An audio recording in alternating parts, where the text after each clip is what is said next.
É com alegria que mais uma vez aqui nós estamos, né? Que nós possamos aproveitar essa uma hora em que vamos estar juntos, ampliando o nosso entendimento sobre as leis de Deus à luz da doutrina espírita, né? Isso é muito importante, é uma oportunidade magnífica que nós temos. Então vamos procurando já nos interiorizarmos, elevarmos em prece. Deus, querido Pai, obrigada, Senhor, por mais esse encontro. Que possamos, Senhor, em aprendendo as lições que nos serão ministradas, procurarmos vivenciá-las no nosso dia a dia. Abençoa-nos, Senhor. Graças a Deus e que assim seja. E com vocês, Celi Machado. Que pensar da esmola? A gente vai entrar na perfeição moral, que é de onde Kardec desenvolveu O Céu e o Inferno, que é um livro muito elucidativo. Tem uma parte dele que é um pouco, assim, não é desagradável, né? Mas é porque conta situações, dá depoimento de espíritos desencarnados, mas é ali que a gente vê a realidade dos espíritos desencarnados. Porque às vezes a gente lê uma psicografia ou outra, a coisa é tão romântica que quase que dá vontade de morrer, né? Mostra de uma maneira tão romântica, quem dera que fosse assim, né? Pode ser? Pode, mas é para todos? Claro que não, né? Não é para todos. E o livro O Céu e o Inferno, que vai ser desenvolvido nesses próximos estudos nossos, ele conta a realidade dos espíritos de mediana evolução, espíritos suicidas, espíritos malévolos não, né? Mas aqueles que estão bem distantes ainda das leis de Deus, e ali é a realidade, porque foram selecionados os assuntos direitinho pelos espíritos da verdade, né, que codificaram, quer dizer, que ditaram para Kardec codificar. Então vamos ver, que pensar da esmola. Nós vamos abordar esse assunto que está no Livro dos Espíritos, mas essa esmola aqui, ela não não está nem chegando perto dessa esmolinha que às vezes a gente vê, né, as pessoas pedindo na rua. Não é essa aí. É a esmola num sentido mais amplo, num sentido maior. E tem alguns esclarecimentos dos espíritos a respeito disso aqui. Inclusive, essa esmola a que eles se referem aqui, ela não diz respeito só às coisas materiais, e sim à esmola moral, que às vezes é tão ou mais importante aí que a esmola material, né? Que pensar da esmola? Kardec pergunta aos espíritos, e eles dizem: o homem reduzido a pedir esmolas se degrada moral e fisicamente. Ele se embrutece. Vamos imaginar como deve ser difícil, né, para uma pessoa que esteja naquela carência, naquela necessidade de ter que pedir alguma coisa a alguém. Existem aqueles que nem se importam com isso, que até usam isso como profissão, né? Tem gente que usa esmolar como profissão.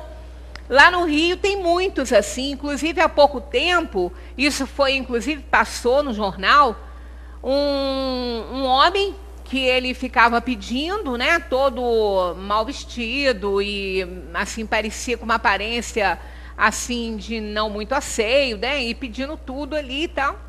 Mas aí desconfiaram porque alguém viu ele depois entrando num carro que ele estava dirigindo. E aí passaram a observar e começaram a vigiar e a filmar. Ele chegava muito bem vestido, muito bem num carro muito bom, estacionava à distância, trocava de roupa ali mesmo, né, se vestia como mendigo, ia para o seu posto lá, ficava o dia todo pedindo esmolas. Depois, quando ele achava que estava já ganho o seu dia, ele ia embora, pegava o carro e ia embora para casa. E no dia seguinte está ele lá de novo. Então, como ele tem muitos, inclusive eles acharam depois, porque aí a reportagem teve continuidade, tem uma banca num desses camelódromos assim, lá no Rio, que só vende kit para as pessoas usarem para pedir esmola. Ele, inclusive, comprava o dele lá. Então, não é essa esmola a que os espíritos estão se referindo, essa esmola da rua, que aí fica a critério de cada um, né? A gente recebe, assim, aquele conselho dos espíritos: não julgueis para não ser julgados. Mas não podemos pegar isso ao pé da letra, né? Não podemos pegar isso literalmente, porque toda a nossa vida é de escolhas. Nós escolhemos o tempo todo, mas para fazer escolhas a gente tem que julgar. Ninguém faz escolhas sem julgar. Então, não é aquele julgamento também, é que esse conselho aí, esse conceito do evangelho também se refere, não. No dia a dia, a gente julga o tempo inteiro, né? Julga aquilo que as pessoas estão falando conosco, a maneira que nós vamos responder. Isso está, o julgamento, esse tipo de julgamento, ele está atrelado à questão da escolha, do livre-arbítrio. Eu não posso escolher se eu não julgo as coisas. Né? Se eu não julgar o que tem nesse copo aqui, eu não posso beber. Eu tenho que fazer um julgamento. Bem, isso aqui é o quê? Só que tem vários, né, tipos aí de julgamento. Então, não é essa esmola. Essa daí fica a critério de cada um, né, ou dar ou não a esmola e fazer o seu julgamento se deve ou não fazer a doação. Mas vamos continuar aqui. Realmente, uma pessoa de bem, uma pessoa que é um trabalhador, quando ele precisa realmente de pedir alguma coisa a alguém, principalmente uma esmola, ele se degrada moral e fisicamente, isso incomoda demais. Tanto que tem pessoas que morrem na inanição, mas não pedem nada. Tudo bem que se pode até caminhar um pouquinho para a parte do orgulho, da vaidade, do egoísmo, né? Como a gente já citou alguns casos aqui, né, de pessoas muito necessitadas que fazem tantas exigências na hora de receberem alguma coisa e que, às vezes, aquela pessoa que está doando até abandona, né? Mas a pessoa fica embrutecida, ela fica endurecida, ela não começa a não se importar com as coisas, com ninguém, ela sente tanta humilhação na vida dela que ela acaba assim, né? Aí vem a afirmativa dos espíritos, né? Numa sociedade baseada na lei de Deus e na justiça, deve-se prover à vida do fraco sem humilhação para ele. Deve-se assegurar a existência dos que não podem trabalhar sem deixá-los à mercê do acaso e da boa vontade. Aqui tem uma afirmativa muito importante a se considerar. Aqui, ó. Deve-se prover a vida do fraco, sem humilhação para ele. Deve-se assegurar a existência dos que não podem trabalhar. Eu devia até ter frisado, daqueles que não podem trabalhar. É diferente daquele que não quer, daquele que tem a preguiça dele, daquele que acha que tem que ficar sob a tutela de outros, né, até da própria família. Então, aqui tem essas duas coisas importantes. É daquele que é fraco, né, que não pode humilhar aquela pessoa, e assegurar a existência dos que não podem trabalhar. Porque tem gente que não pode mesmo, não tem a menor condição de trabalhar. Mas a gente vê muitas pessoas, né, usufruindo de benefícios do Estado e uma série de coisas, que podem trabalhar, inclusive pessoas, a gente está nessa situação aí, né, que não vamos culpar esse ou aquele, mas é um todo, né? É um todo. Nós estamos numa situação complicada no Brasil, essa reforma do INSS, tudo está mexendo com todo mundo, mas realmente o que tem de fraude nisso tudo não é só das grandes empresas devendo aqui, devendo ali, são as próprias pessoas. As próprias pessoas que elas forjam situações de doença para se aposentarem por invalidez. É uma coisa tenebrosa. Então a gente fala, mas a empresa tal está devendo tal. Deixa, o problema é dela lá, o problema de quem não está recebendo.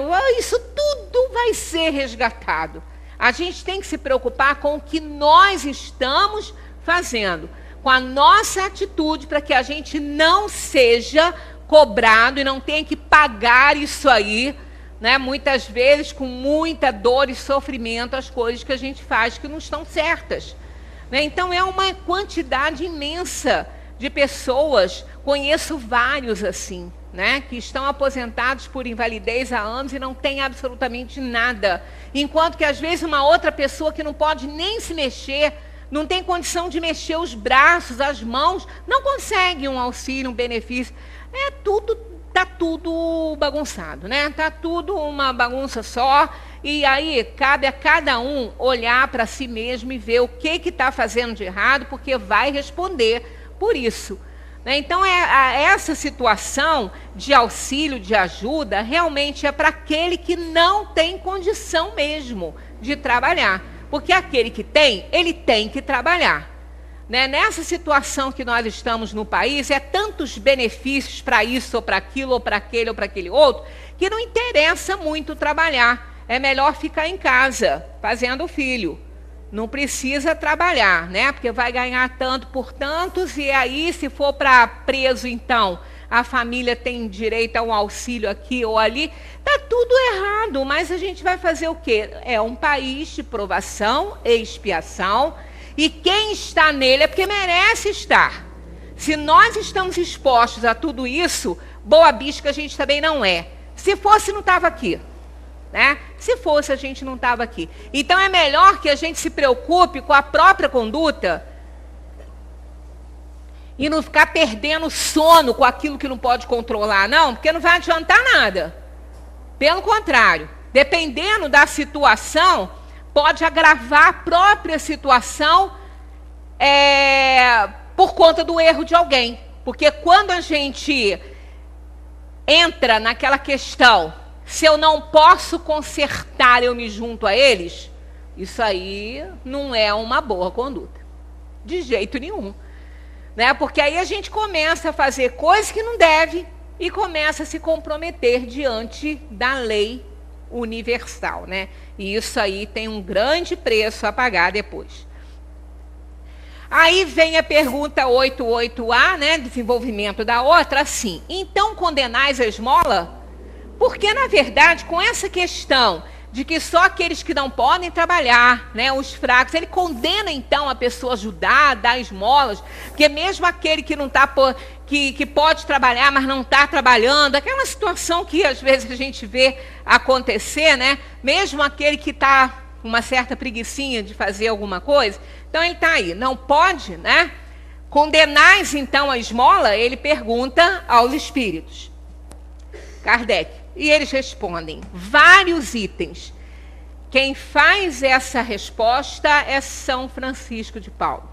Ele que responde essas questões. E nós vamos analisando cada item que ele vai falando, com o auxílio também da mensagem do Evangelho. O que dê a vossa mão direita, que a esquerda não vê. Eu não sei nem se eu estou trocando as bolas, mas está aqui, a gente vai ler daqui a pouquinho. Então está aí. Não condena, né? Não podia ser diferente. Pois não é a esmola que é censurável, mas quase sempre a maneira por que e como ela é dada. É isso que vai fazer toda a diferença. Né? Vai fazer a diferença para quem está recebendo essa esmola, como para quem está dando essa esmola. Porque aquele que tem condição de oferecer um aprendizado para pescar, é melhor que ele o faça do que dar o peixe. Então é como que ele vai fazer essa esmola e por que ele vai fazer. Então essa que é a chave da situação, né? O homem de bem, que compreende a caridade, segundo Jesus, vai ao encontro do desgraçado sem esperar que lhe estenda a mão. A gente usa muito essa palavra desgraçado e ela choca um pouquinho, porque Na codificação, ela não tem a conotação que se dá a ela agora, né? A palavra desgraçado, ela ficou feia, ficou uma palavra com uma conotação feia. Mas, na verdade, esse desgraçado aqui é aquele desprovido da graça de alguma coisa, de um recurso. Essa é a conotação dessa palavra dentro da codificação. Eu fiz questão de deixá-la aqui, porque é assim que está lá, né? E ainda por cima, para a gente esclarecer sobre isso, que ela aparece em vários pontos da codificação. Então, ela não tem a conotação que a gente dá hoje, quando uma pessoa não é de bem ou qualquer coisa, aquele desgraçado. Essa é uma conotação ruim. Não é essa que está aqui. Essa que está aqui é aquela alma que está desprovida, temporariamente, claro, que nada é permanente, de graças, de bens, né? É nesse sentido. Então, aqui eles dizem que é o homem de bem, que compreende a caridade segundo Jesus, vai ao encontro desta pessoa que nesse momento está em dificuldade, que está provido das graças e dos bens, né? Sem esperar que ele lhe estenda a mão. Porque aí a gente não está humilhando. Quantas vezes a gente sabe disso e a gente não faz nada? Às vezes a gente tem uma pessoa conhecida, né? Não precisa nem ser muito amigo, às vezes é um vizinho, alguém conhecido, né? Ou alguém que às vezes conhece, nos conhece também, comenta isso, fala, poxa, fulano está passando tanta dificuldade, o marido está desempregado, ela também está desempregada, tem criança, estão passando tanta necessidade. Quer dizer, a gente sabendo disso, não precisa que aquela pessoa bata a nossa porta para pedir alguma coisa. A gente pode fazer uma doação, né? Uma doação de uma forma que não humilhe, né? Que não diminua a pessoa. Tem formas e formas. E quando nós estamos bem intencionados, querendo ajudar, nós vamos ser muito bem intuídos em como fazer isso, né? Muito bem. A maior das doações sempre é feita anonimamente. Sempre é feita assim. Eu me lembro de uma pessoa uma vez que estava com uma dificuldadezinha ao julgamento do amigo. Ao julgamento do amigo, essa pessoa estava com uma certa dificuldade. Então, de repente, apareceu na conta dessa pessoa uma quantia mais ou menos equivalente à perda que ela tinha tido, né? Era um carro que a pessoa trabalhava com ele e sofreu um acidente, não tinha dinheiro para consertar, não tinha seguro, isso já tem muito tempo. Então apareceu um valor nessa conta. E a pessoa ficou ali, gente, o que é isso? Foi ao banco, perguntou, ninguém, era um depósito naquela conta mesmo, né? Aí ele, conversando com essa outra pessoa, falou assim, gente, eu não entendi isso, eu estou até com medo de usar. Que apareceu um depósito lá na minha conta, já fui lá ao banco, não tem nada, foi um depósito mesmo e tudo. Aí essa pessoa que tinha feito não falou que foi ela, mas era com quem ele estava conversando. Então ele virou e falou assim, olha só, pode usar, porque eu conheço a pessoa que fez isso, foi para te ajudar, é teu mesmo, pode usar. Não falou que foi ele. E até hoje ele não sabe. Ele não sabe, até hoje ele não sabe. Eu sei, mas a pessoa, porque nós somos amigos e a gente se conhece, depois a pessoa que fez depósito comentou comigo, mas até hoje a pessoa beneficiada não ficou sabendo. Então, olha só, esse sim foi pelo simples propósito de ajudar. Então, há formas e formas, né, de aparecer, porque quando ele fez esse depósito, ele não estava emprestando, ele estava doando, ele estava fazendo uma doação. Mas poderia ter sido um empréstimo? Poderia. Ele poderia ter feito isso, não teria problema nenhum, que ele poderia precisar desse valor depois. Mas então aí a gente vê que tem formas e formas da gente ajudar quando a gente tem boa vontade de servir, né? A verdadeira caridade é sempre boa e benevolente.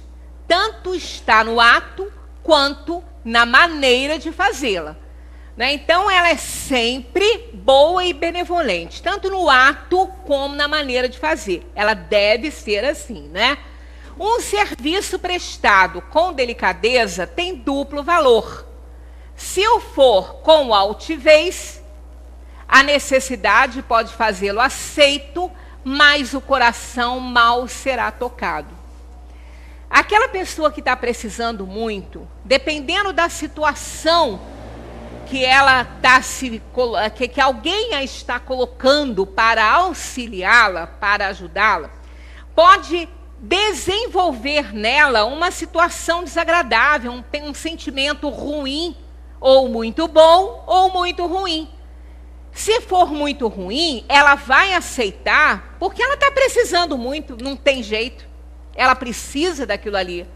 Mas ela não vai esquecer aquela ofensa, às vezes aquela mágoa, da maneira como foi feita a situação. Tem uma expressão, né, horrorosa, mas que as pessoas usam muito, que é aquela coisa de chutar cachorro morto. Né? A pessoa já está numa situação super desagradável, uma situação de penúria, de miserabilidade. Aí o outro, né, pode querer se aproveitar dessa situação, vai ajudar, mas vai ajudar numa situação ruim, né, com altivez, né, fazendo com que a pessoa fique humilhada com aquela ajuda. E a outra, não tendo como fazer, aceita. Principalmente se tiver aí envolvido criança, familiares. Se for só para ele, pode ser até que ele não aceite, mas, né, é uma situação complicada para aquela pessoa que está nessa situação de penúria. Lembrai-vos ainda de que a ostentação apaga aos olhos de Deus o mérito do benefício. Jesus disse que a vossa mão esquerda ignore o que faz a direita. Com isso, ele vos ensina a não manchar a caridade pelo orgulho. Eu até ia trazer para a gente hoje um assunto natalino, assim, mas quando isso é muito da época, né? Porque nessa época agora, as pessoas começam a serem mais tocadas, assim, no coração pelas necessidades dos outros. E tem gente que fala assim, eu não gosto de Natal, não gosto, que época horrorosa essa. Tanta gente que nesse dia não vai ter o que comer, as crianças que não vão ter brinquedo. E durante o ano também não vai ter o que comer, não é só no Natal. Né? As crianças durante o ano também não vão ter com o que brincar.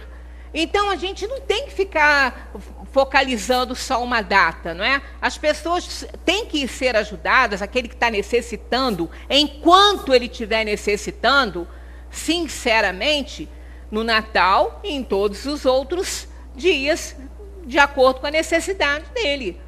Né? Então não tem por que não gostar do Natal, porque vai ter gente que não vai ter uma ceia. Gente, que ceia? A gente não tem que ficar se preocupando em fazer nada de especial. É aquilo que a gente normalmente faz e reunir as pessoas que a gente ama. Isso que é o que mais importa. Né? O Natal não é para ser uma festa ruidosa, né? Uma festa que não é uma festa nem pagã e nem de tantas comemorações. É uma festa reflexiva. Porque essa história aí do Natal, que nem aconteceu nessa época, historicamente falando, Jesus não nasceu em 25 de dezembro, está provado que não nasceu, né? E essa festa foi instituída por conta das festas pagãs das colheitas. É uma história que está lá na história, que eu nem me lembro direito para contar, que não é o nosso caso aqui.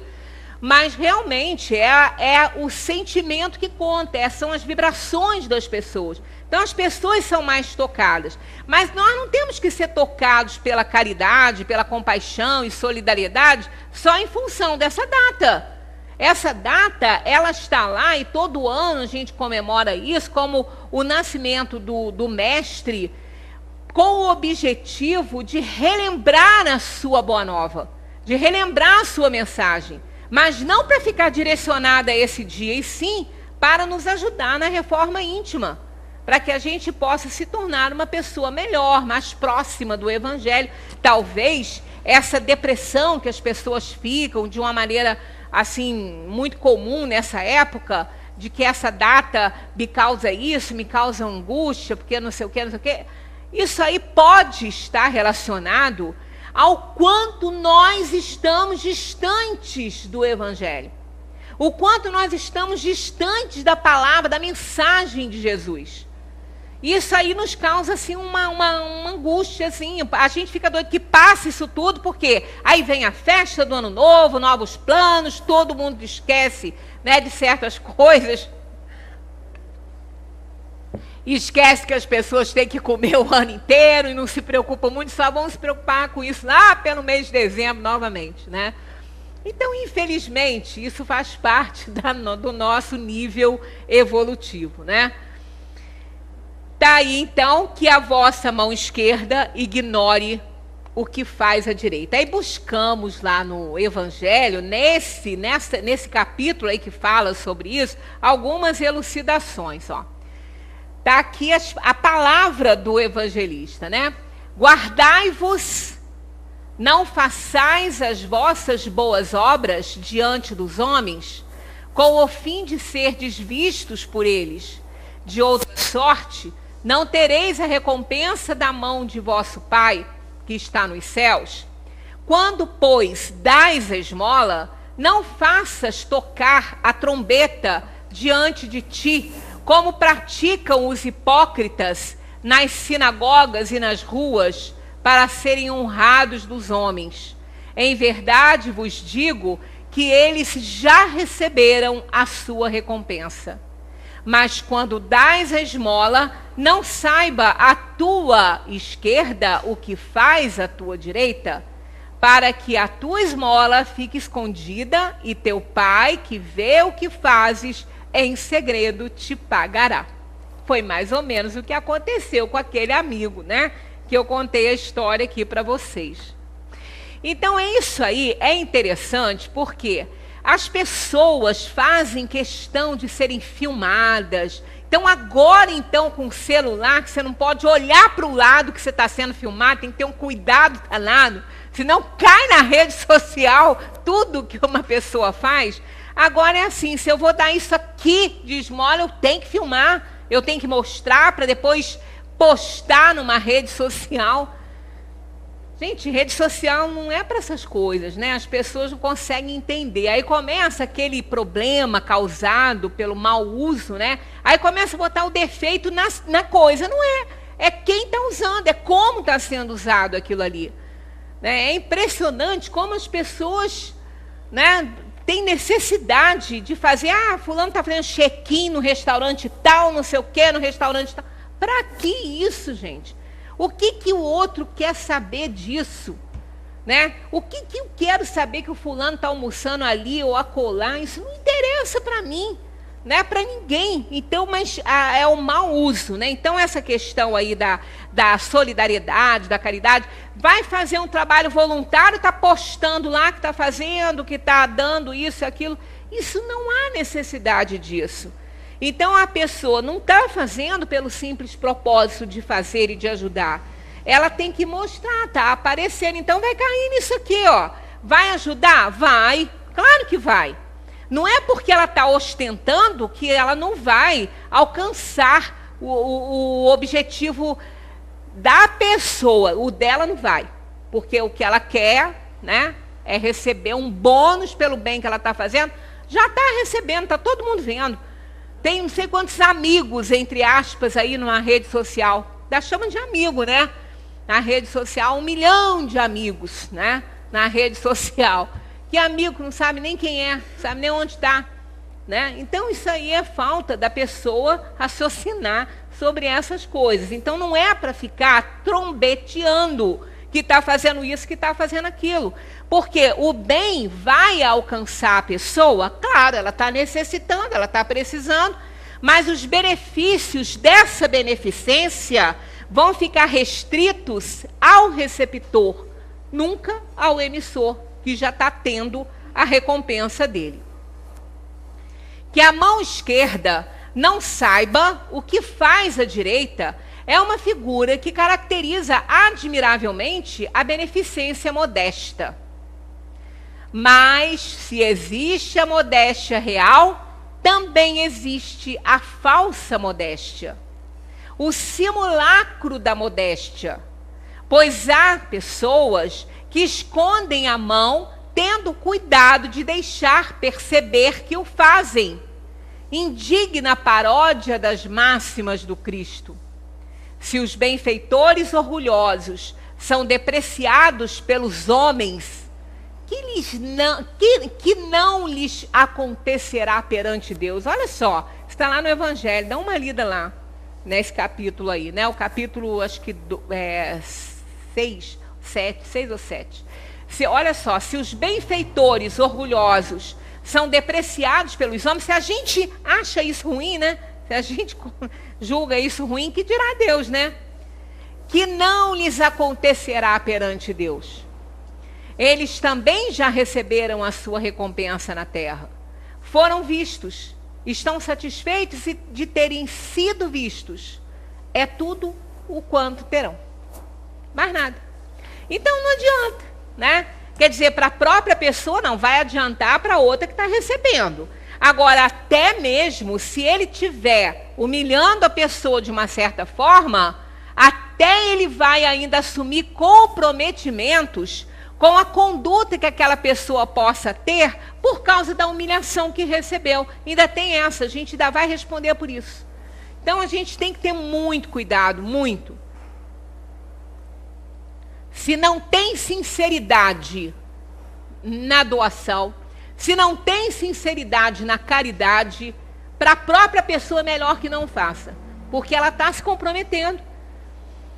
Mas, por outro lado, se ela for levada a fazer, ainda que por egoísmo ou para aparecer, ela vai ser tocada de alguma forma, porque dependendo da pessoa que vai receber, a gratidão que essa pessoa possa demonstrar na hora vai ser tão grande que vai tocar o coração dessa pessoa. Então ela vai depois passar a fazer por amor, né? Porque nós temos essa capacidade. E é isso que é triste na gente, né? É a gente ter a capacidade, ter o potencial e não usar. E não saber nem reconhecer que tem. Então a gente só consegue fazendo, né? Só consegue fazendo e ajudando.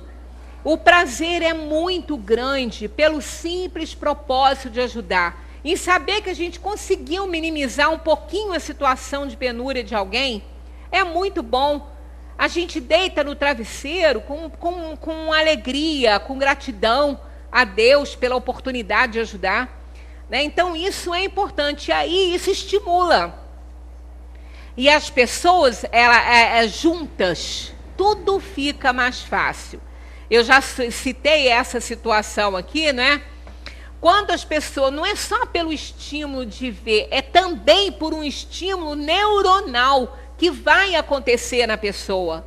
Há um tempo atrás não se conhecia, isso é novinho, né, na ciência, os neurônios espelho.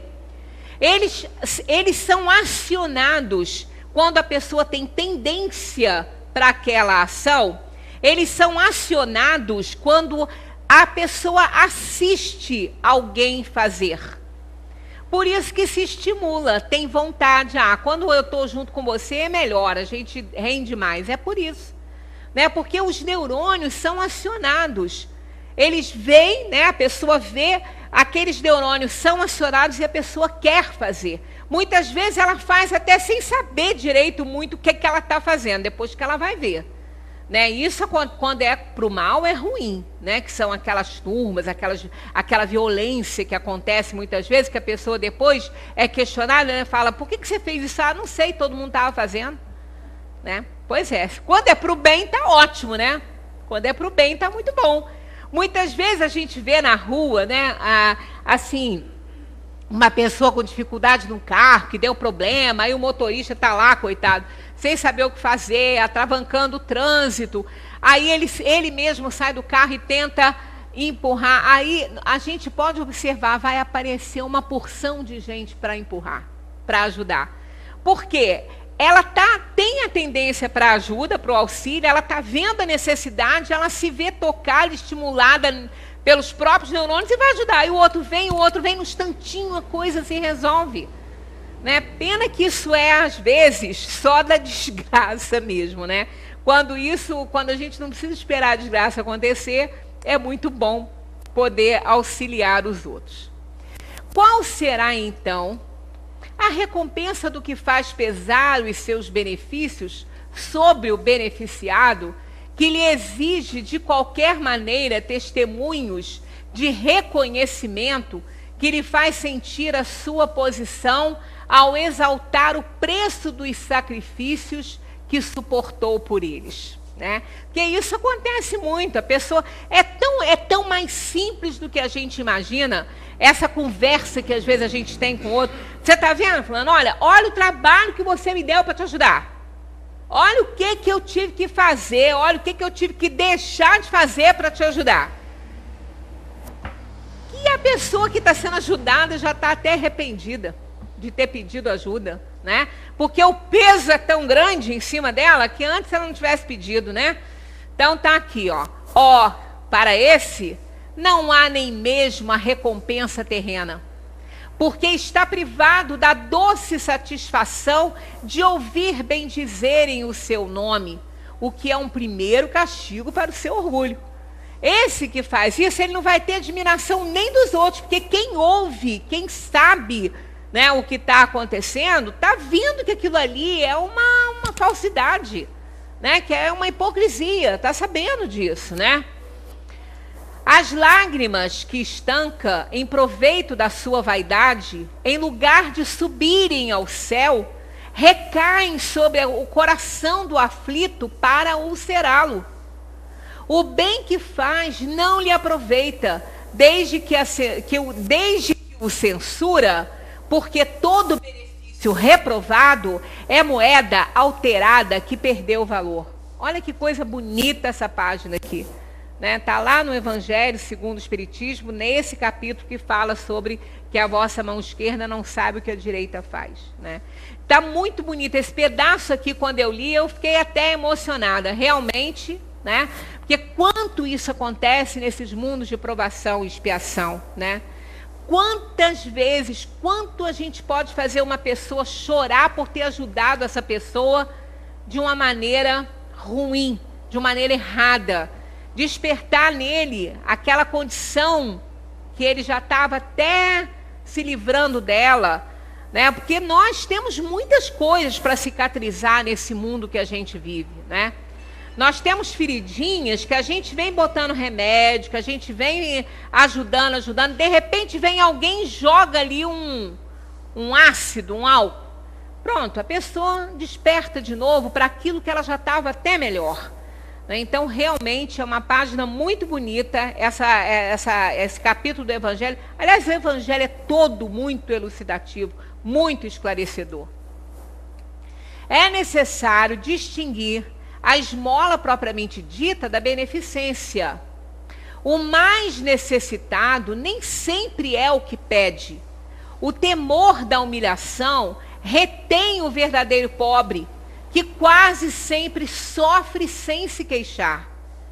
É a esse que o homem verdadeiramente humano sabe assistir sem ostentação, Ele é quando ele é descoberto de alguma forma, e sempre, porque a gente não pode esquecer que nós somos supervisionados pelo nosso anjo da guarda. Nós somos supervisionados pelos prepostos do Cristo, por todos aqueles que trabalham, que são auxiliares de Deus, E sempre vão colocar alguém no nosso caminho para nos ajudar.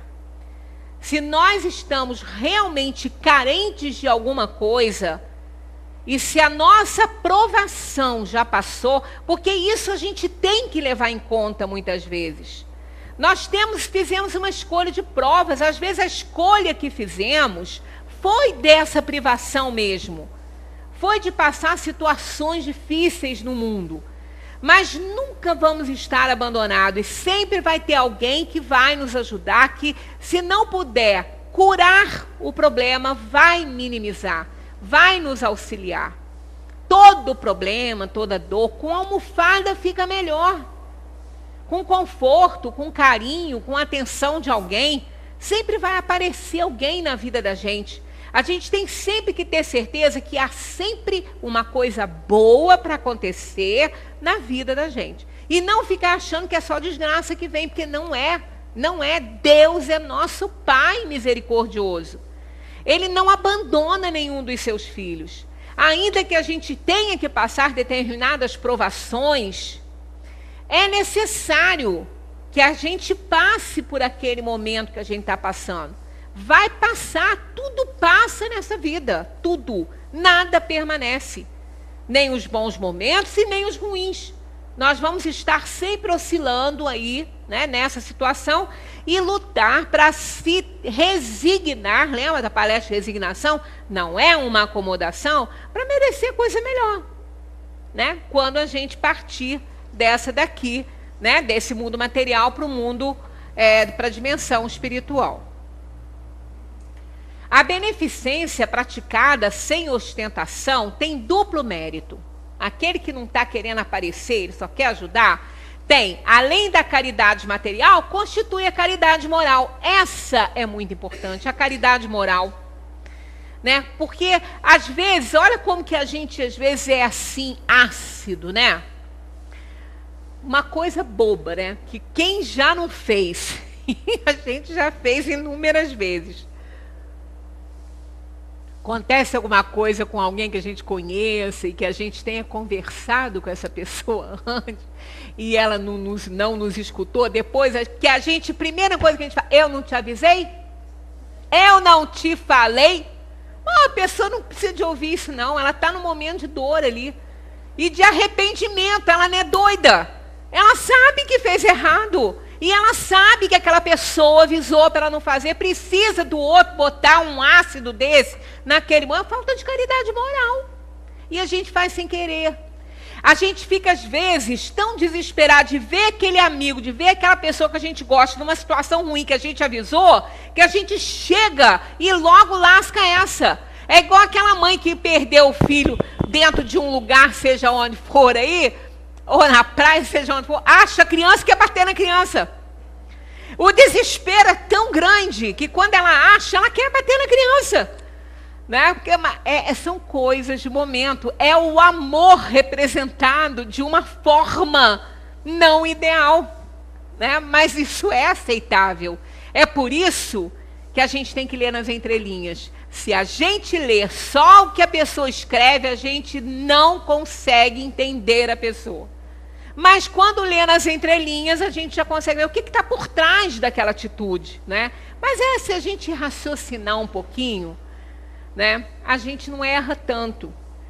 Eu ainda falo, eu erro bastante, porque eu sou muito afoita, eu sou muito assim, agitada, aí eu faço as coisas antes de pensar direito. Aí dá zebra. Né? Depois eu me desculpo, mas aí é aquela questão.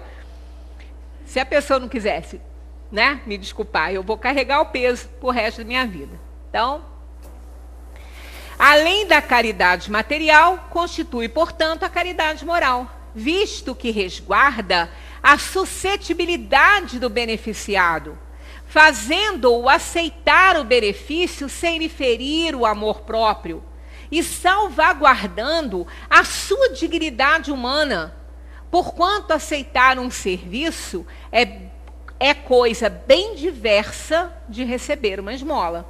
É aquilo que a gente falou no início, formas e formas. Se tivermos como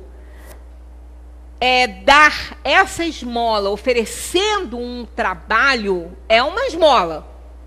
Né? Porque às vezes é uma coisa temporária e tudo, mas a pessoa vai agradecer. Ela vai ficar feliz porque ela está fazendo alguma coisa. Ela não está simplesmente sendo beneficiada, ela está fazendo também algo em agradecimento àquela ajuda que ela também está recebendo. E aí ela não fica tão humilhada. Depende também de como a pessoa faz isso. Olha, a intenção é tudo. É por isso que a gente aprende na doutrina espírita que não é o ato e a atitude em si, é a intenção desse ato. É o que a pessoa pretende, qual é a intenção dela. Se estivermos bem intencionados, vamos ser ajudados. A gente não pode deixar de ficar o tempo todo lembrando que temos um anjo da guarda. Esse espírito protetor é para nos proteger, cada um tem o seu. É tarefa dele isso. E quando a gente está bem intencionado, vai nos ajudar nas nossas decisões, tomar determinadas atitudes, vai nos ajudar. Claro que a gente não vai ficar o tempo todo forçando uma intuição aí. É natural isso. Quem está bem intencionado vai ser amparado o tempo todo. Quem está mal intencionado vai ser amparado por espírito inferior. Mas quem está bem intencionado vai conseguir receber, não é? Tanto que a prece, a oração, a gente já falou aqui, fizemos uma abordagem na lei de adoração sobre isso. A gente pode pedir, louvar e agradecer. Mas o pedido, a gente tem que ter cuidado com o que vai pedir, que não é ficar pedindo coisa, não. Deus sabe o que a gente precisa. Quando a gente faz uma prece, a gente pede forças para vencer as dificuldades que a gente está tendo. Porque no momento que a gente faz esse pedido, nós estamos abrindo o nosso canal com a espiritualidade superior. Aí a gente consegue receber as intuições e o conselho adequado para o momento. Então a gente não pode esquecer, nós não estamos sozinhos nesse mundo, não. Nunca. Nós nunca estamos sozinhos. Nós temos o nosso anjo da guarda e eles, segundo algumas psicografias, reclamam que a gente ocupa eles muito pouco, né? Amai-vos uns aos outros, eis toda a lei. Divina lei pela qual Deus governa os mundos. A gente pode ver que tudo que foi lido até agora cai dentro disso aqui. Amai-vos uns aos outros. Cai dentro de só fazer para o outro aquilo que você quer que seja feito por você. Se você tiver em dificuldade, o que você menos quer é que o outro fique te ajudando, te humilhando. Então é aquele processo que eu falei na semana passada, que se a gente não faz, a gente não consegue ajudar ninguém. Processo empático. É a chave, é o segredo para a gente agir melhor, se colocar no lugar do outro. Basta isso, para tudo, para todos os reinos. Se a gente fosse uma planta, a gente ia querer ser arrancado do pé, ser quebrado e maltratado e pisada? Não. Então não vamos fazer. Se a gente fosse um animal, ia querer ser chutado, largado para morrer na rua, maltratado, com fome e doente? Também não. Então vamos ajudar. É tudo, são os 3 reinos. A gente não está aqui só para ajudar um ao outro, não. É ajudar o semelhante, né? Ajudar um ao outro de todos os reinos. Porque tudo é criação, tudo é válido, né? E tudo contribui, tudo trabalha nesse universo. Tudo é útil, tudo trabalha. Ai de nós que não fosse os outros reinos. Como nós poderíamos ter aprimorado o nosso princípio espiritual se não fossem os outros reinos? Porque isso que somos hoje, esse espírito que somos hoje, passou pelos outros reinos sendo aprimorado. A nossa matéria-prima passou por todos os reinos. Então o respeito a tudo que é respeito. Se eu quero respeito, eu tenho que respeitar cada ser, cada pedra, cada planta, cada animal, que dirá também o ser humano. Aí a compreensão disso aí torna o mundo melhor, né? É atrás disso que os espíritos estão correndo conosco, né? O amor é a lei de atração para os seres vivos e organizados. E a atração é a lei de amor para a matéria inorgânica. Tudo ama. Tudo. O amor está em tudo. E isso aqui é uma afirmativa dos espíritos. O amor é a lei de atração para os seres vivos e organizados. E a atração é a lei de amor para a matéria inorgânica. Então, olha só. O amor está presente em todos os reinos. Entre os astros, o amor equilíbrio. É o que mantém os átomos organizados para formar os diversos tipos de matéria. No mineral, o amor atração. No vegetal, o amor cooperação. É tão tão interessante, quem estuda essa parte de botânica, não é o meu caso, mas eu já li algumas coisinhas, como que as plantas se auxiliam. Eu agora me apaixonei pelas suculentas, eu estou aprendendo muito com elas, até essa situação. Quando elas estão em companhia de outras da mesma espécie, como elas se desenvolvem mais, como elas ficam bonitas. Eu tinha 3 vasinhos com elas isoladas, não iam para frente. Eu peguei uma bacinha, botei as 3 juntas. Elas estão lindas, soltando brotos para tudo que é canto. É o amor cooperação. Né? Na natureza, eles se cooperam. Tanto que uma praga não mata uma floresta, não mata. Porque elas vão criando defesa, porque uma vai, de uma certa forma, se comunicando com a outra. Né? Já demos outros exemplos aqui da cooperação entre as plantas. Né? No animal, o amor, solidariedade. Agora, com rede social, como a gente tem vídeos mostrando animais atropelados e o outro que não sai do lugar, não deixa nem chegar ninguém perto, o bichinho já estava morto, ele ficava puxando ele com a patinha. Um pássaro também aconteceu a mesma coisa, ele tentava acordar o amiguinho. Né? São coisas belíssimas que a gente encontra no reino animal. Mas é aquela coisa, tem que ter olhos de ver e ouvidos de ouvir, como o mestre falava, mas a gente não absorve mais nada de belo, a gente está endurecido, parece que a gente está embrutecido também com tudo que acontece. A gente não consegue mais ver a beleza, né, que existe, o aprendizado que está ali nesse reino. Né? E no reino hominal, o amor perfeito. Porque esse é com conhecimento de causa. Esses aqui é por instinto. Puramente por instinto. Mas aqui, não. Aqui é com conhecimento de causa. Aqui não tem jeito. Que horas tem? Acabou? Então vamos correr aqui. Não ouvideis jamais que o espírito, qualquer que seja o seu grau de adiantamento, sua situação como reencarnado, ou na erraticidade, está sempre colocado entre um superior que o guia e aperfeiçoa e um inferior perante o qual tem deveres iguais a cumprir. Não vamos esquecer disso. Não estamos na superioridade. Porque se estamos superior a alguém, tem alguém superior a nós. Se estamos ajudando alguém que está com carência, nós também temos as nossas carências para ser auxiliado por outros. Pensemos nisso. Sede, portanto, caridosos, não somente dessa caridade que nos leva a tirar do bolso o óbolo que friamente atirais ao que ousa pedir-vos, mas ide ao encontro das misérias ocultas. Sede indulgentes para com os erros dos vossos semelhantes. Difícil isso aqui. Né? Quem me conhece sabe o esforço que eu faço para alcançar isso aqui. Porque todas as pessoas assim, né, mais ansiosas e mais agitadas, têm essa dificuldade, com mania de perfeição, tem essa dificuldade. Eu tenho. Eu tenho feito um esforço enorme para conseguir aceitar. É um erro, um dos tantos que tenho. Né? Porque isso é difícil. Ser indulgente com os erros dos nossos semelhantes é difícil. Ainda mais porque a gente sabe que o semelhante raciocina também igual a você. Às vezes está faltando esforço, está faltando atenção.